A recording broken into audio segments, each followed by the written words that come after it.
Hello and welcome to my world and a casual review of Street Fighter 6, which came out at the time this video will be appearing on YouTube. It's probably well over a month ago at this point.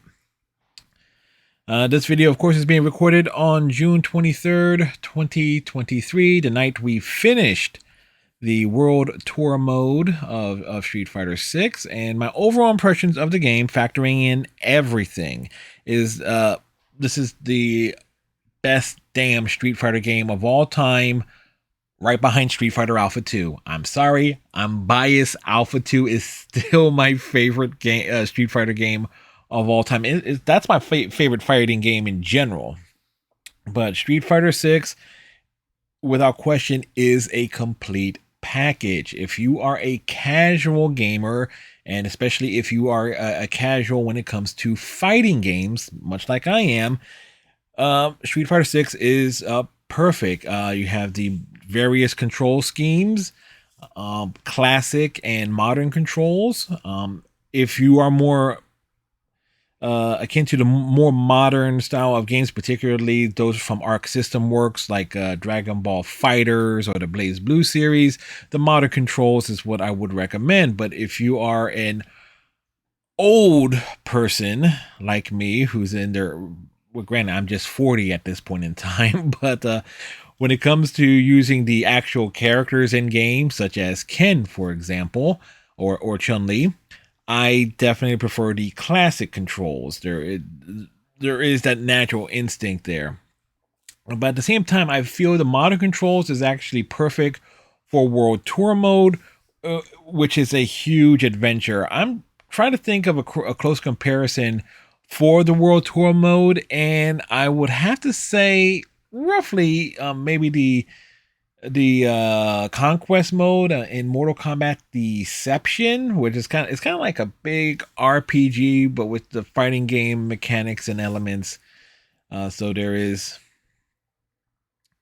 um, a nice balance there. You get a nice introduction. You can meet all the characters, get you an introduction, and as well as basically create your own character, your own fighter that can be quite balanced and overpowered just based on what moves you do and where you put your priorities to when you realize that there are ways you can give yourself some extra buffs and perks that will carry over into avatar battles in the battle hub, which in itself is a hell of a lot of fun.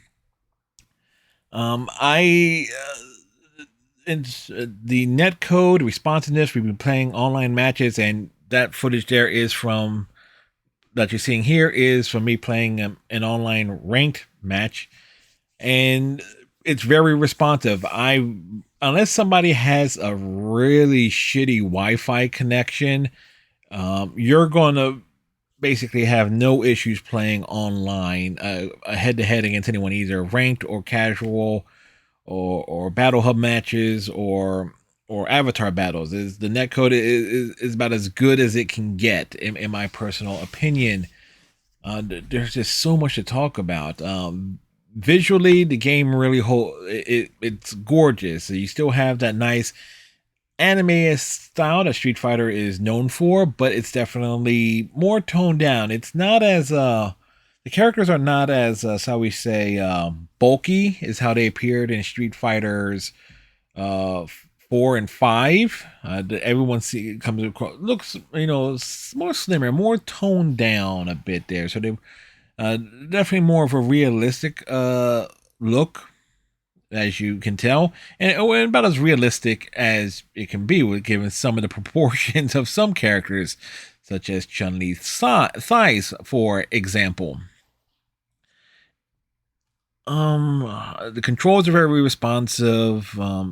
The World Tour is just a great adventure with how detailed and deep it gets, and you finish the story, and that there is still a lot to do in terms of, oh, you want to be able to fully customize your character. You will be on a long grind to not only rank up the style with every single character, or a legendary fighter within it, but also you got to create the bonds with everyone because you got unlocking art that is exclusive and getting backstories and references and in some degrees follow-ups on stuff that was already established.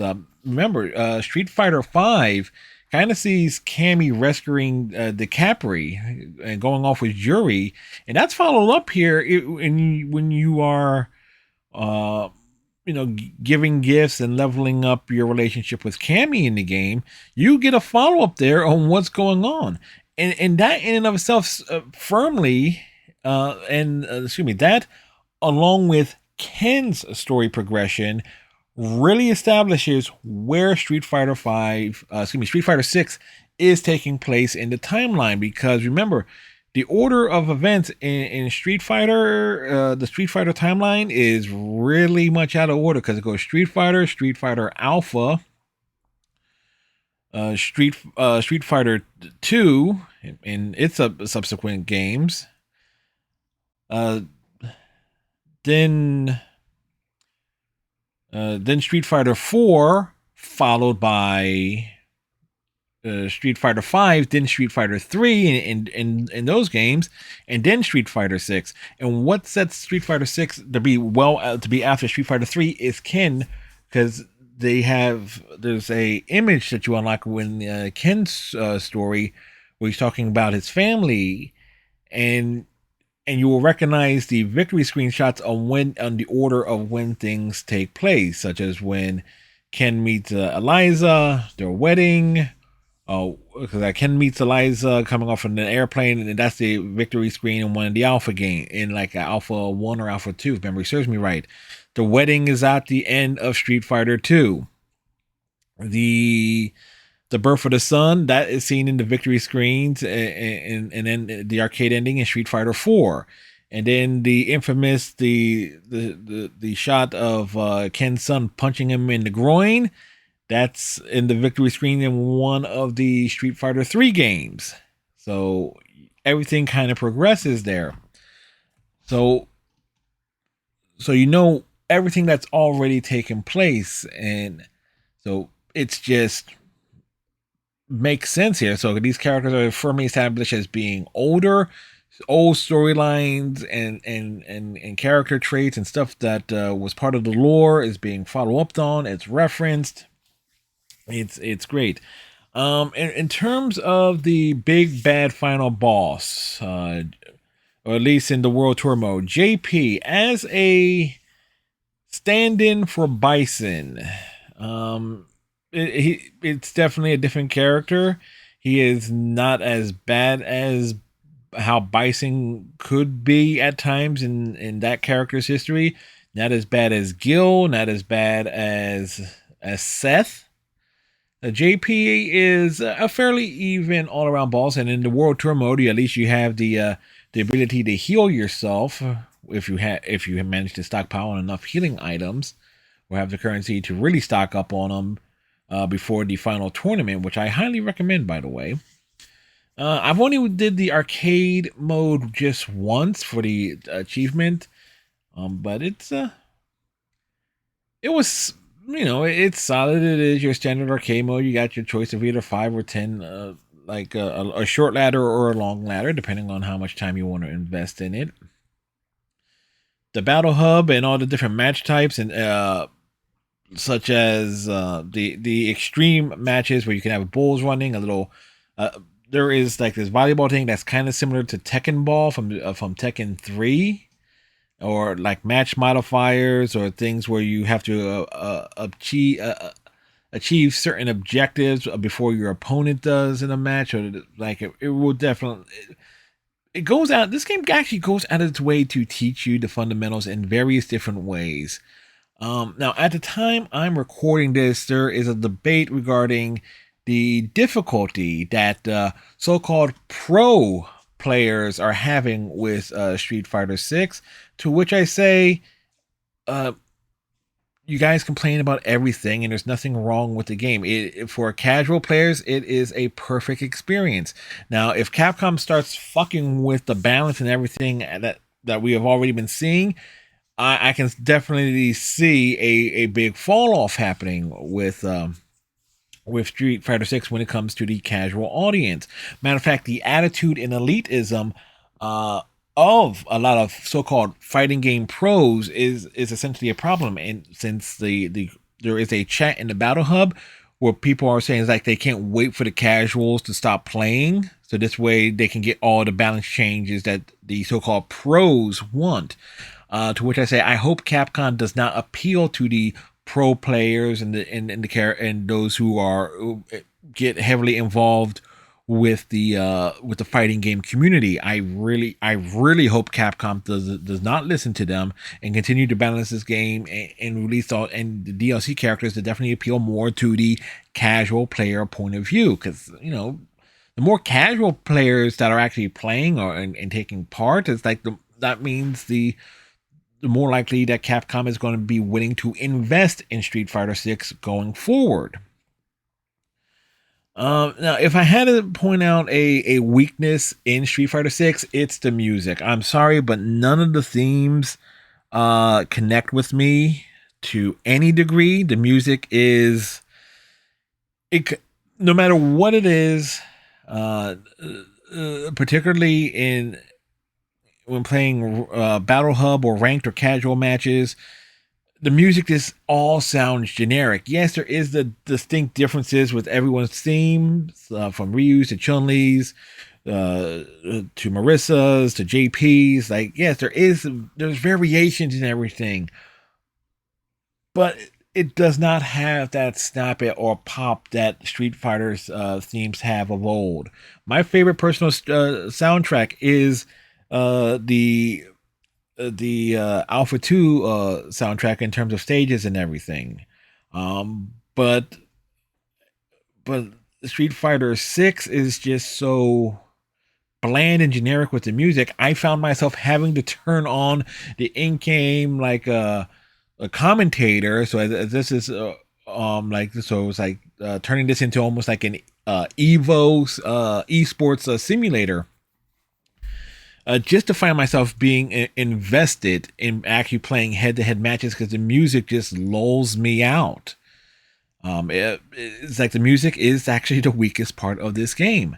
I wish. Now I know. Excuse me. I know there are ways to unlock additional tracks for jukebox mode, but I kind of feel if Capcom wants to do any type of monetization in this game beyond like the battle pass and coins for like skins and colors and stuff like that, put music tracks in a way that can be unlockable, like music packs, so this way we could change the freaking music to something that's actually good and listenable to stuff that get this hype.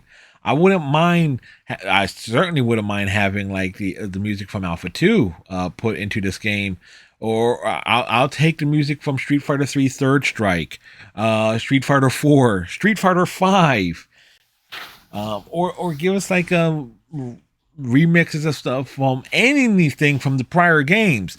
Anything from the prior games is better than the stages music that we got in Street Fighter 6. So that is my big negative there. But well, beyond like hoping that the Capcom does not patch this game and balance it for what the fighting game community wants and keeps it more for the casual gamers like myself. So at the time, and I have finished this in terms of completion, I have done everything. I've unlocked every achievement in the game with the exception of 3, and those 3 are related to tournaments. Tournaments have, at least at this point, at the time I'm recording this, there was one set of tournaments, which I didn't know what time was, and keeping and like referring to the calendar on I forget the website. There's an official website that I keep track of all like the in-game events. You can look it up in-game to an extent, but there's an online resource for to keep track of key events. And so it's like, okay, if you want the achievement for tournaments, you're going to have to be paying attention to that calendar, and it's not worth it. It's not worth it at all for those. and they attach a fairly high a gamer score to it, at least on the Xbox side to it. But that's going to be like it's going to be like with Tekken 7, where there's an achievement associated with tournaments. So unless there are going to be tournaments run weekly, or maybe a daily tournament or some daily tournaments or weekly tournaments that give folks an opportunity to take part in them, those are going to be some of the rarest achievements to get, because you're going to have to be paying attention to those. And so again, that's another negative there, but it's minor. Has no bearing on the actual overall game and package, but for completion, it's for if you want to boost your gamer score, those are going to be the 3 toughest achievements to get. In my personal opinion, everything else is doable, and I've done them all. Heck, in some cases on like some achievement tracking sites, I was like the first one to do them, at least. At least in terms of like metagamer score, I certainly have the first spot when it comes to a lot of the Street Fighter 6's achievements. At least I did as of June 23rd, 2023. Again, the time I'm recording this. So on that note, do I recommend Street Fighter 6? Yes. Will I still be playing Street Fighter 6? Definitely offline. I'll try and keep an eye out for tournaments as best I can, but I'll be jumping in, and there's stuff I haven't done in the World Tour mode. I would definitely like to unlock the ability to really mix and match like supers and moves and stuff for my created character. So yeah, yeah. So that will wrap this up here. So with that said, tighten your friendship bracelets, stay safe, and we'll see you in the next video.